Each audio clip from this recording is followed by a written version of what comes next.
नमस्कार, बहुत स्वागत आप सभी का। मैं हूं आपके साथ चेतन पाठक और आप देख रहे हैं एनएमएफ न्यूज। मेरे साथ मौजूद हैं पंकज प्रसून जी, वरिष्ठ पत्रकार हैं। बात अमेरिका में नए ट्रंप प्रशासन को लेकर।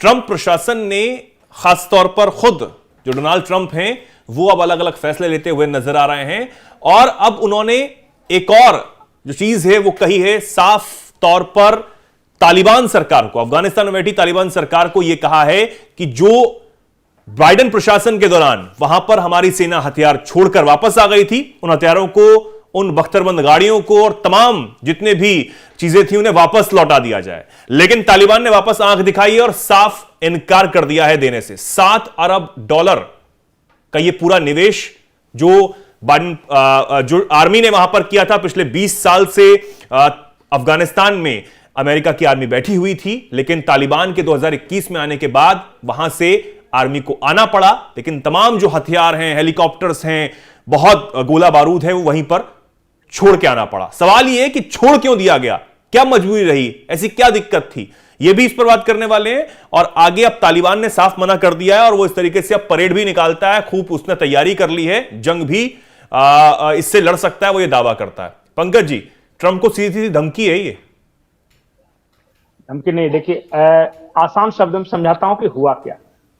जब वर्ल्ड ट्रेड सेंटर गिरा तो अमेरिका ने दो देशों पर आक्रमण किया, एक इराक और दूसरा अफगानिस्तान। हाँ।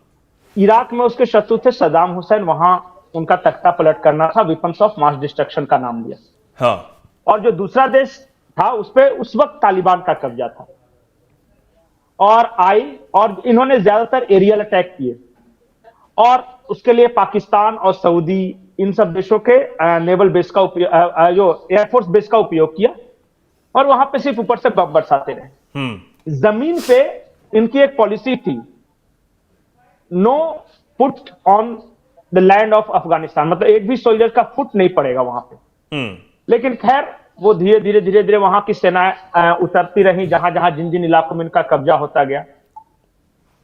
अब इतने लंबा युद्ध लड़ने के बाद, तकरीबन 20 साल अफगानिस्तान में लड़ने के बाद, अमेरिका को यह लगा कि यह यूजलेस वार है। हमने रशिया को हटाने के लिए मुजाहिदीन तैयार किए, फिर उन मुजाहिदीन को हटाने के लिए अपनी फौज लगाई, अपने पैसे लगाए, पाकिस्तान को पैसे देने पड़ रहे हैं। तो जब बाइडेन प्रशासन आया तो उसने कहा कि पाकिस्तान तो हमें बेवकूफ बना रहा है, हमसे पैसे ले रहा है इस वॉर के नाम पे। तो उन्होंने कहा कि नहीं, इस वॉर से हम विड्रॉ कर जाएंगे। और जो तालिबान थे दोबारा उन्हें कहा कि तुम ही सत्ता पे आ जाओ, बस इस बार हमारे साथ रहना तुम। तालिबान भी रोज मर रहा था, उसने कहा कि पैसे दोगे? तो बोला हाँ देंगे। तो बोला कि हथियार दोगे? तो अमेरिका ने आके पड़ी हुई है, छोड़ के जाएंगे, तुम इसका इस्तेमाल करना। बोला हमें पैसे और हथियार देते रहो, बदले में क्या चाहिए तुम्हें? तो अमेरिका ने कहा कि बदले में यही कि इस धोखेबाज ने हमें धोखा दिया है और हमसे डॉलर वसूल करता रहा, उसको बीच बीच में थोड़ा गर्म करते रहना, दो चार चपाट लगाते रहना। तो बोला कि ठीक है। अब क्या हुआ कि $7 बिलियन के हथियार, मतलब यानी कि टैंक, हेलीकॉप्टर्स, AK-47 मशीनें, गोलियां, ये सब छोड़ के गए।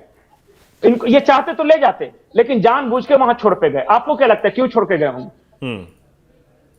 सबसे बड़े सवाल यही बना हुआ है कि ऐसा क्या हुआ जो इतने $7 अरब का जो हथियार है और तमाम आधुनिक हथियार और M4 कार्बाइन, तमाम और ऐसी बंदूकें जो बहुत ज्यादा अपडेटेड हैं, उन्हें छोड़ के चले गए।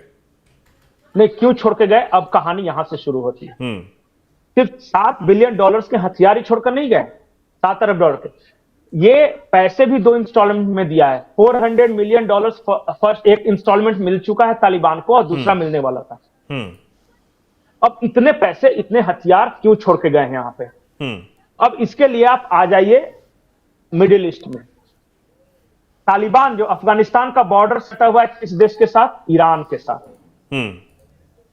ईरान में जब जंग होगी तो अमेरिका को प्रॉक्सीज की जरूरत पड़ेगी ना। सीरिया में तो ISIS इनका प्रॉक्सीज हो गया और अल कायदा प्रॉक्सीज इन्होंने बनाया था रशिया को हटाने के लिए, जो कि इनका काम आया। अब अफगानिस्तान में एक प्रॉक्सीज ऑलरेडी तैयार रहेगा, जिसके पास अमेरिकन हथियार रहेंगे, अमेरिकन तोपें रहेंगी, पैसे रहेंगे। तो कल के जाके आइए सुन्नी, याद रखिए तालिबानी सुन्नी, तो पाकिस्तान तो धोखेबाज है, इस बार हम उससे मदद नहीं लेंगे। ईरान के साथ जब युद्ध होगा ना, तो वो पैसे भी मांगता है बहुत ज्यादा, बाद में धोखा भी देता है, और वो थोड़ा सा कंफ्यूज पर्सनालिटी है। वो कल को जाके ईरान से भी कुछ बता देगा हमारे राज। तो इन्होंने तालिबानियों को इसलिए छोड़ा था कि सुनो, पैसे लो, हथियार रखो, जब हमारी जरूरत आएगी ना शिया मुल्क ईरान को हराने के लिए, तो तुम्हारे पास तो लड़ने मरने के लिए खूब आदमी है, हाँ हमारे काम आ जाना। अब बदले में हम तुम्हें अफगानिस्तान की सत्ता सौंप के जाते हैं, और ज्यादा दिन नहीं तुम्हें इंतजार करना पड़ेगा। आज हम अफगानिस्तान की सत्ता तुम्हें सौंप कर जाए, 8 से 10 सालों के अंदर हमें तुम्हारी जरूरत पड़ेगी, इसके बदले में 2 इंस्टॉलमेंट में तुम्हें 400 मिलियन डॉलर्स के देंगे। अब समझ में आ गया। अब क्या हुआ कि अफगानिस्तान तो ठीक है, अब तहरीके तालिबान पाकिस्तान मोटा मोटी वो पश्तून ही है, दोनों ओर से रोटी बेटी का संबंध है। तो पाकिस्तान ने कहा तालिबान को कि हमने आपको ट्रेनिंग दी है, और देखिए रशिया के साथ हमने आपको इतना मदद किया है, 20-20 साल ट्रेनिंग दी है क्वेटा वगैरह के इलाकों में, रावलपिंडी में, आप हमें क्यों मार रहे हो? उन्होंने इसलिए कहा कि तुमने अमेरिका से पैसे लिए और ओसामा बिन लादेन को अपने यहां छुपाए रखा, तो 4 तमाचा तुम्हें मारने का ऑर्डर हमें ऊपर से मिला है। तो 4 तमाचा मारने का मतलब यही है कि बलूचिस्तान लिबरेशन आर्मी पहला तमाचा, तहरीके तालिबान दूसरा तमाचा, गिलगिट बाल्टिस्तान में गिलगिटी कोई है वो तीसरा तमाचा हो जाएगा, और साउथ पंजाब में जो वहां कट्टरपंथी एक संगठन है, मुझे एग्जैक्टली उसका याद नहीं आ रहा है नाम, ये चार जो प्रॉक्सीज हमारे हैं वो तुम्हें बीच बीच में गरमाते रहेंगे। भाई इतना अमेरिका से पैसे लिए हो और उनका मदद भी नहीं किया, और उल्टा पता चला कि ओसामा बिन लादेन को भी अपने ही यहां छुपाए रखे, तो पनिशमेंट कुछ तो है ना इसका। तो ये है कहानी। तो अब ये और आज की तारीख में अमेरिका को इस बात से सख्त ऐतराज है कि चाइना का वो पाकिस्तान जो है पूरी की पूरी तरह चाइना के गोद में चला गया। बोला अरे पैसा हमारा खाया और गोद में जाके चाइना के बैठा हुआ है, चाइना के लिए काम कर रहा है हर तरह से, तो तुम्हें क्या लगता है कि पाकिस्तान के बराबर हमें अपना प्रॉक्सी खड़ा करना नहीं आता? लो तालिबान हमने खड़ा कर दिया, और इसलिए 7 अरब डॉलर के हथियार, टैंक, ये सब छोड़। लेकिन अब सवाल यह है कि ट्रंप ने आकर इसे वापस मांगा है। अब क्यों वापस मांगा है? अब ट्रंप ने क्या किया है, थोड़ा सा प्लान में चेंज। बाइडेन ईरान पे तुरंत अटैक करने वाले थे, अब ट्रंप सोच रहे हैं कि ये युद्ध से हमें उतना फायदा नहीं है, मेरे देश की इकोनॉमी का हालत खराब हो गया है, रशिया यूक्रेन युद्ध बंद कर देंगे, रशिया के साथ हमारा अच्छा रिश्ता हो जाएगा। रशिया के साथ जब अच्छा रिश्ता हो जाएगा तो ऑब्वियसली ईरान के साथ भी हो जाएगा, क्योंकि रशिया ईरान लगभग एक ही खेमे में है। तो हम इनके खिलाफ युद्ध करें, इससे बेटर है कि इन्हें किसी अलग तरह से इंगेज करें। तो भाई हमारा 700 अरब का हथियार वहां पे फंसा हुआ है। बोले कि तालिबान भाई हाँ एक काम करो, अभी युद्ध में थोड़ा सा डिले हो रहा है, वापस हमें दे दो। तालिबान कहा कि आपको दे देंगे तो हमें पाकिस्तानी मारेंगे, आपके चक्कर में विश्वास करके हमने इसी हथियार के बदलो तो उनसे जंग फिर रखी है, तो आप एक काम करो, हथियार मत लो, हमें और जो 400 मिलियन वाला जो बकाया है ना वो भी किस्त वापस करो। ये है यहां पे कहानी। ट्रंप ने सोचा है कि हम अभी ईरान के खिलाफ युद्ध नहीं लड़ेंगे, ईरान को किस तरह इंगेज करेंगे, और इसी वजह से उन्होंने वो शांति समझौता, इजराइल में नेतन्याहू का बहुत विरोध हो रहा है इस शांति समझौते की वजह से, और इजराइल में भी बिल्कुल दो फाड़ है कि ये क्या हासिल क्या हुआ इस युद्ध से। पूरी की पूरी तरह हमास खत्म हुआ नहीं, हमारे पास जो हमारे लोगों को छोड़ा उसके बदले हमने हमास के लड़ाकों को छोड़ा, कल को जाकर वो फिर ये काम करेंगे। तुमने हासिल क्या किया? क्योंकि नेतन्याहू पे अमेरिका और ट्रंप का दबाव था, इसलिए ये शांति समझौता हुआ है।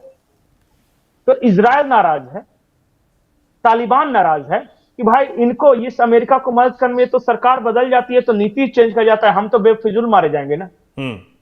तो देखिएगा आने वाले वक्त में हो सकता है कि इजराइल के साथ भी टेंस माहौल हो, तालिबान के साथ भी हो। तालिबान तो वापस नहीं करने वाला, बोला कि हम छोड़ के गए थे, हम नहीं देंगे। अब उसने तुम अपना वादा पूरा करो। पिछले साल तो उसने पूरी तरीके से उसे तमाम चीजों को रिपेयर करके, हेलीकॉप्टर्स को रिपेयर करके उसकी पूरी परेड भी निकाली, दुनिया को दिखाया कि हाँ हम चलाने के लिए पूरी तरह तैयार हैं। नहीं, तालिबान के पास वही तो पूंजी है लड़ने के लिए। क्लाशनिकोव राइफल के साथ ये जो लड़ाके इनके हैं, इसके अलावा इसके पास एक रेगुलर फौज के लिए क्या चीज है? कुछ नहीं। वो तो अमेरिका के दिए हुए हेलीकॉप्टर्स, टैंक, वही सब है ना। तो बोला कि हमें सरकार तो दे दिया और हाथ पांव काट के रख दिया कि टुंडा बन के बैठे रहो, तो हम भाई कल को जाके हमारे देश पे आफत आएगी तो हम क्या करेंगे? हाँ। हम बताओ किसके पास जाएंगे हथियार मांगने के लिए? कौन देश हमें हथियार देगा? तो कोई तो देगा नहीं, तो हम इसे वापस नहीं करेंगे। हाँ, तुम्हारा प्लान था ईरान को सताना, और ना हम तो तैयार हैं ना।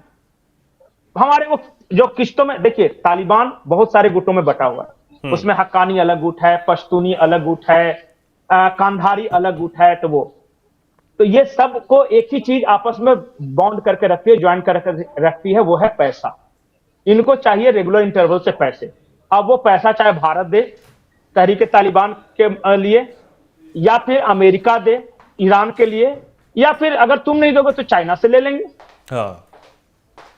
क्योंकि इनको पैसे नहीं मिलेंगे तो ये एक साथ नहीं रहेंगे, फिर लड़ने लगेंगे आपस में। बिल्कुल बिल्कुल। अब क्योंकि तालिबान ने साफ मना किया है ट्रंप को, और ट्रंप ये चाहते हैं कि उनके हथियारों को जो बाइडेन प्रशासन के दौरान अमेरिकी सेना वहां पर छोड़ के आ गई थी, उन्हें तालिबान वापस अमेरिका को दे दे। लेकिन तालिबान ने इस वक्त साफ मना कर दिया है, और ऐसे सीधी टक्कर भी कहा जा रहा है।